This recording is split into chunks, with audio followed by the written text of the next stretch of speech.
Okay, let's talk about this Amy Marcos. Although, masakit na yung ulo ko kasi I've been pangatlong vlog na to, no? Yung isa for YouTube, isa for Facebook, and then ito hindi ko alam for Amy Marcos. Kung i-YouTube ko to or what, no? Since wala naman ako masyadong followers kasi sa Facebook, so I don't know kung ano, no? I don't want to contribute to the polarization of this election, no? I mean, I don't want to add divisiveness in society. Okay?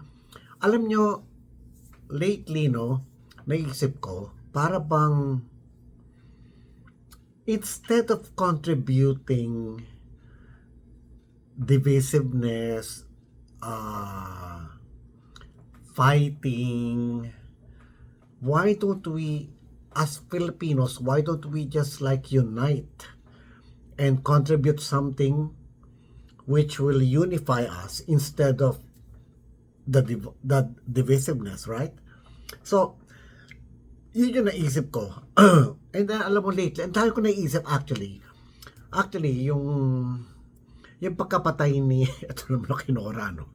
Yung pagkapatay niya, it really impacted me na number one, yung pakumbaba niya. Number two, yung hindi niya pagka-war freak. I mean, di ba? And then, yung pagtulong niya sa kapwa niya, sa mga mahihirap, sa mga nangangailangan, you know. Hindi siya pumasok. Well, pumasok siya sa politika, pero ano. Anyway, let's talk about Amy Marcos. I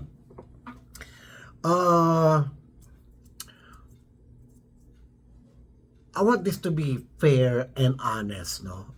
In terms of my observation and my statements. Although nag-release na ako, no, ng post na I will vote for her,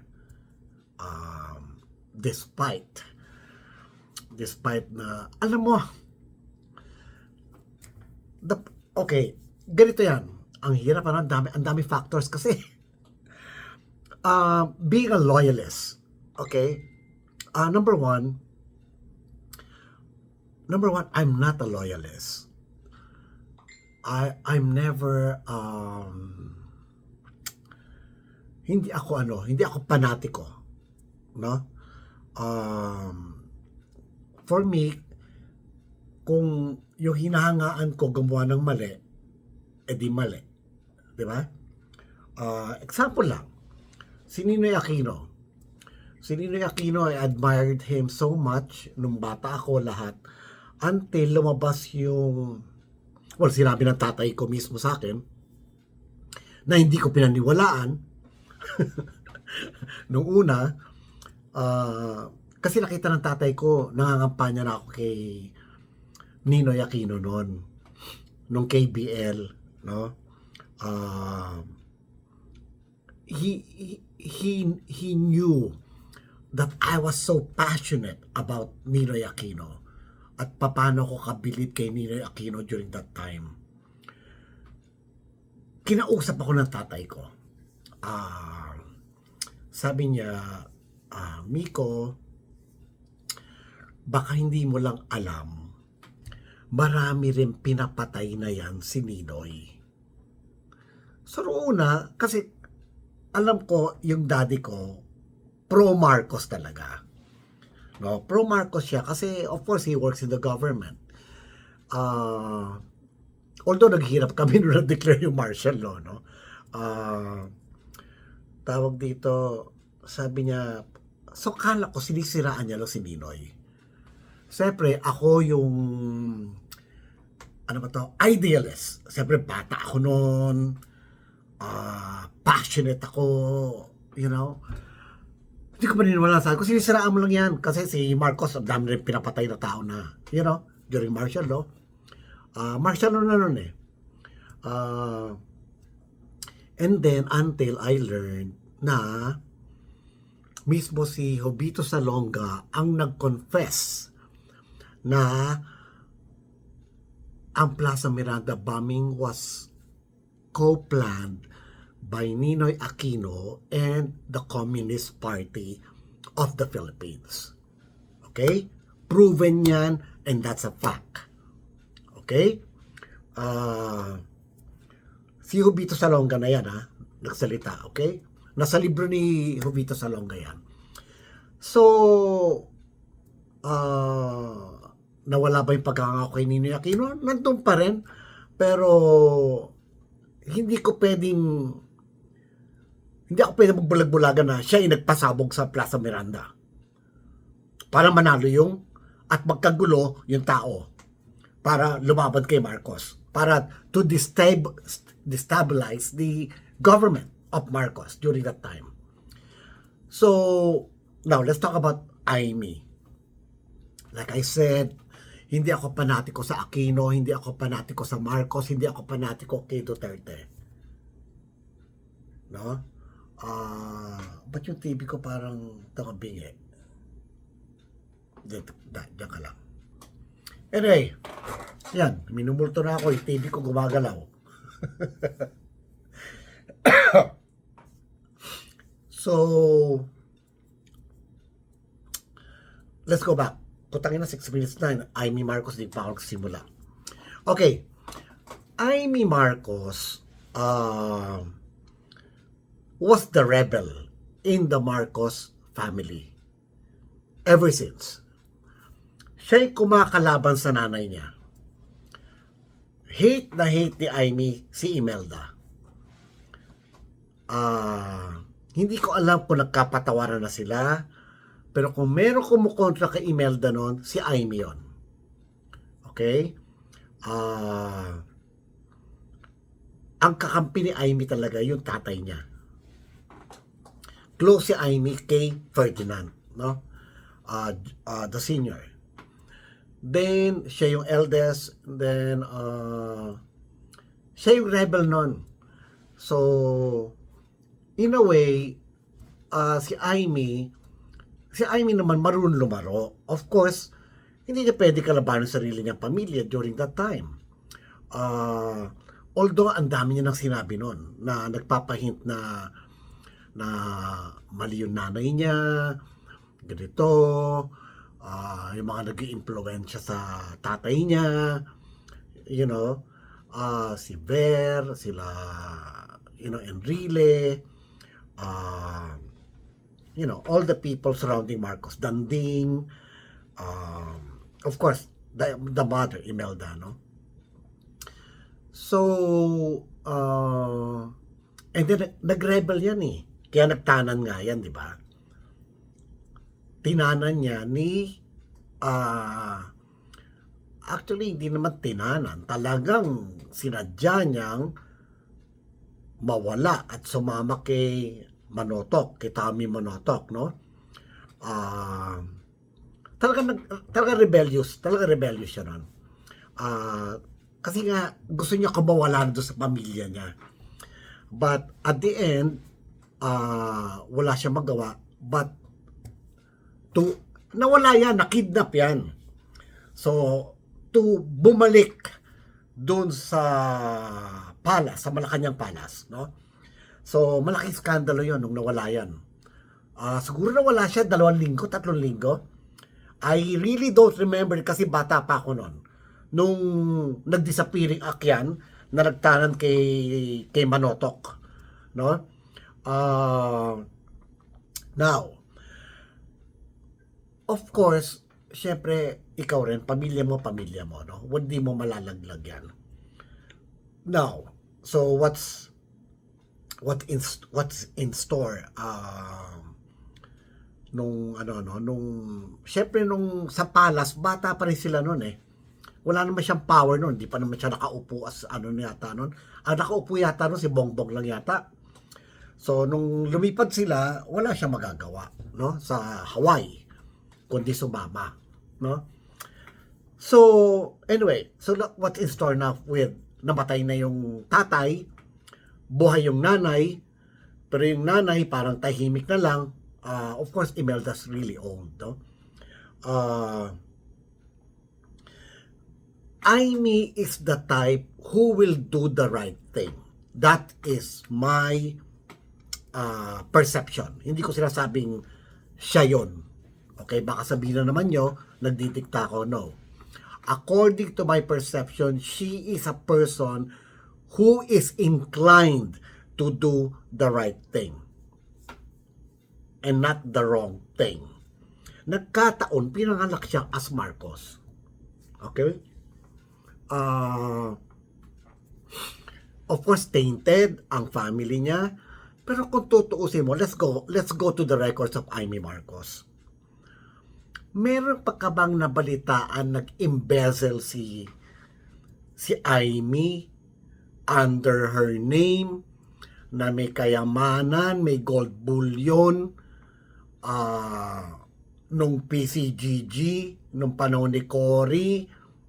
Ang alam ko na involved do sa mga hidden wealth, marami nakapangalan kay Irene at saka kay Bongbong.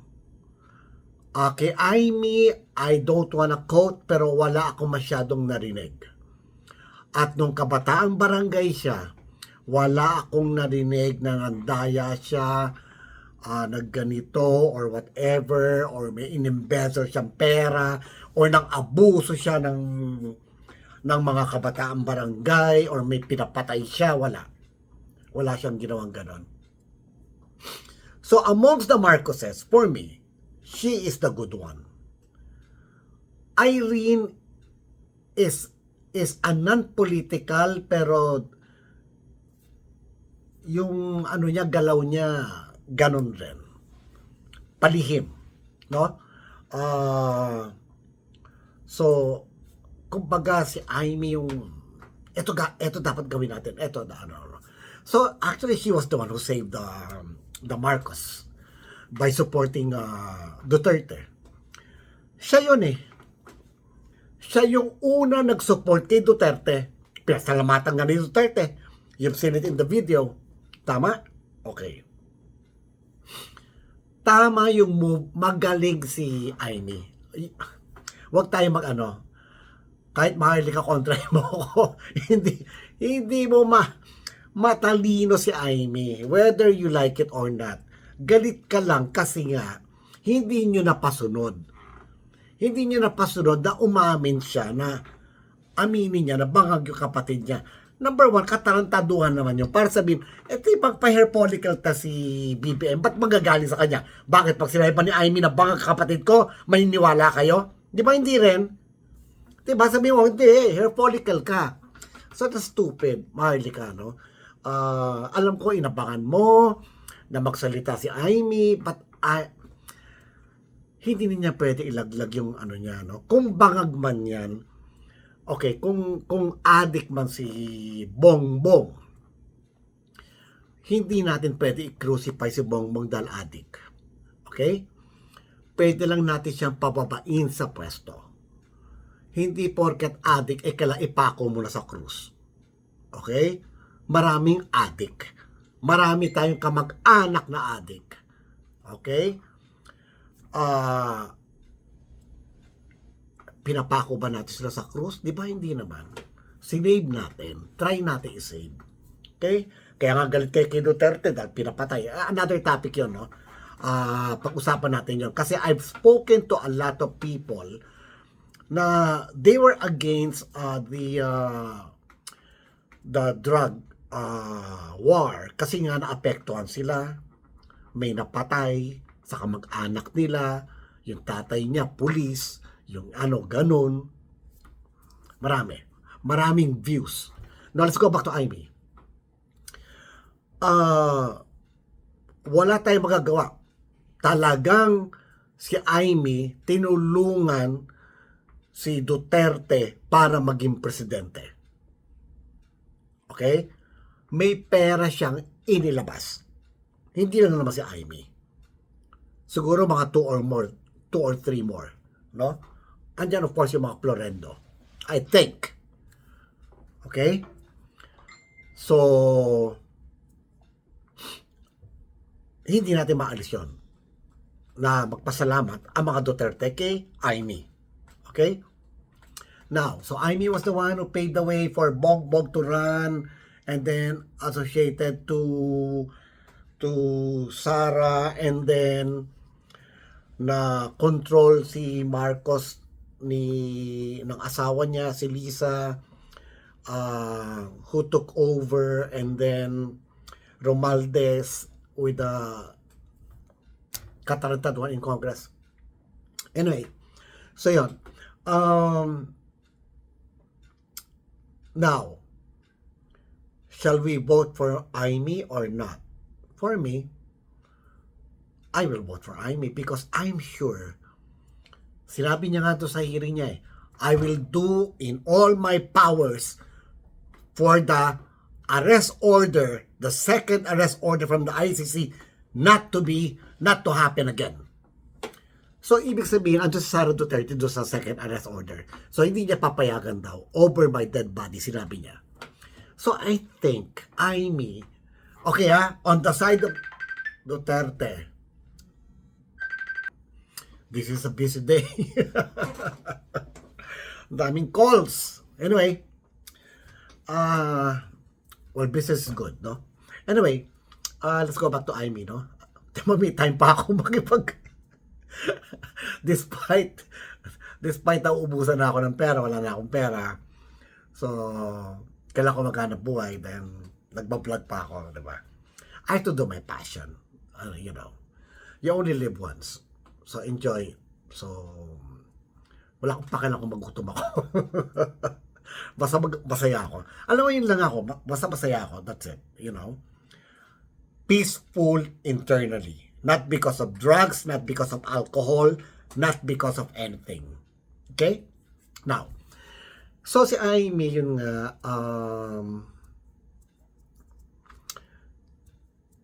for me, if I elect her, she will vote against the impeachment, for one. Number two, alam ko, poprotektahan niya mga Duterte. Okay? Kahit kalabanin niya yung kapatid lang naman kalaban niya sa Bongbong Hindi naman niya kalaban si Irene. Ewan ko kung si Irene pro Bongbong. Si Imelda naman, wala namang pakialam na yan. No? Marami magkakapatid nag-away. Okay? Parang, paalam ko lang sa inyo sa history. Si Danding Kuwangko at si Piping Kuwangko, magpinsan niya pero magkaaway. Mortal. Okay? Nagpapatay nga yata kay hinala lang hindi ko nagbe-blame nagpapatay kay Ninoy Aquino. Alam niyo na. Okay. So anyway, nangyayari yan na nag-aaway sa kamag-anak. Binay, mga Binay, di ba? Binay versus Binay. So it happens. Hindi lang naman sa yan. So wag niyo sabihin na ang magkakapatid hindi mag-aaway sa posisyon or sa disposition. Maraming magkakapatid nag-aaway. So, tigil nyo yung mga Duterte fanatic na at the end, sabihin nyo na Marcos pa rin yan. No. Ang dami na nag-away. Coangcos, nag-away. Ayala Clan, nag-away. Si Sobel, saka si Enrique, nag-away yan. Yung isa pro Marcos, yung isa pro Aquino. Di ba si Jaime? Sobel? Yan nga, si Danding and Peping. Yung Binay. Marami pa ang clan na nag-away. So, huwag ko sabihin na porket Marcos united sila, no. Mag-aaway din yan. Maghihiwalay din yan. Wala kayong magagawa. Okay? Amy is already bombarded ng mga anak niya. Ang sabi ng mga anak niya, sisirain ba natin yung pangalan natin? Can't you do something about it? Actually, the SOS came from the son.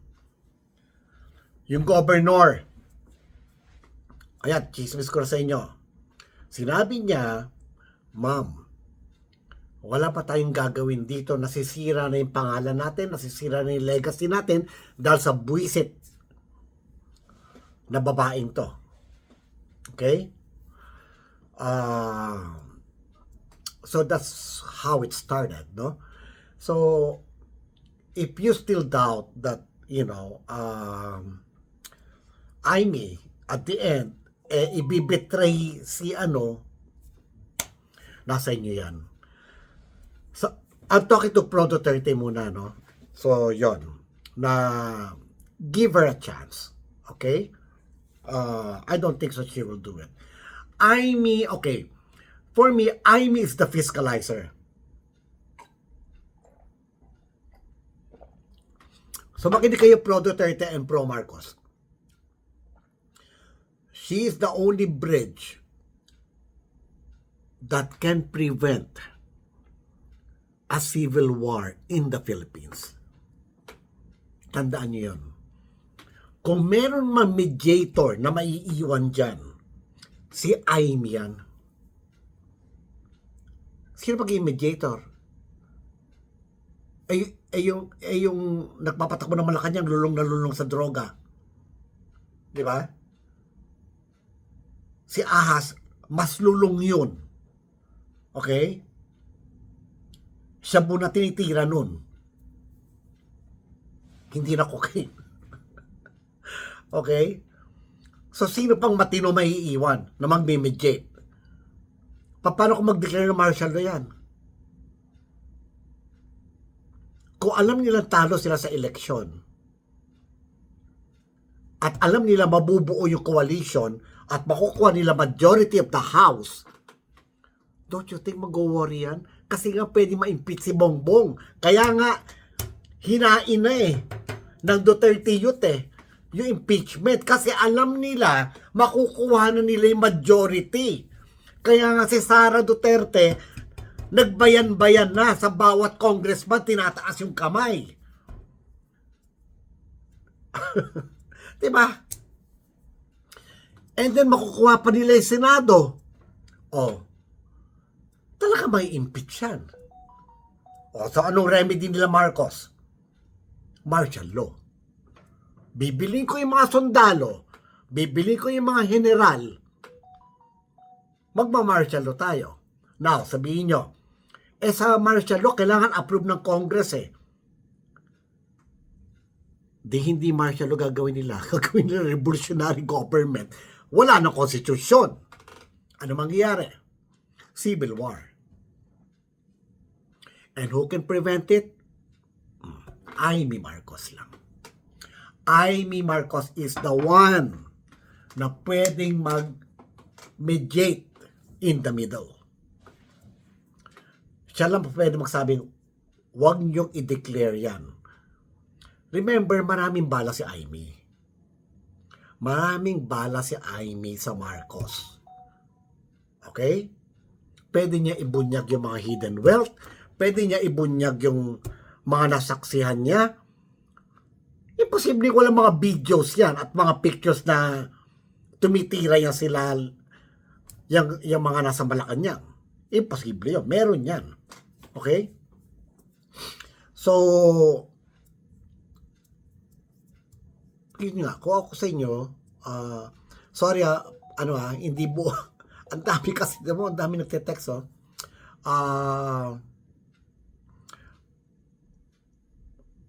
for me, Amy is needed by both the Duterte camp and both by the Marcos camp para masave din si BBM. Para hindi mabita yan, para hindi maparada sa luneta yan. Actually, hindi na papa-exile yan pag nanalo yung opposition, yung mga Duterte. Hindi na papa-exile yan. Ikukulong talaga yan. Ipaparada sa luneta yan. And that's harsh. Kasi galit na yung mga taong bayan. Galit na sila. So, kawawa. Wala tayong magagawa, no? So, for me, yun lang. So, for me, dapat iboto si Amy Marcos.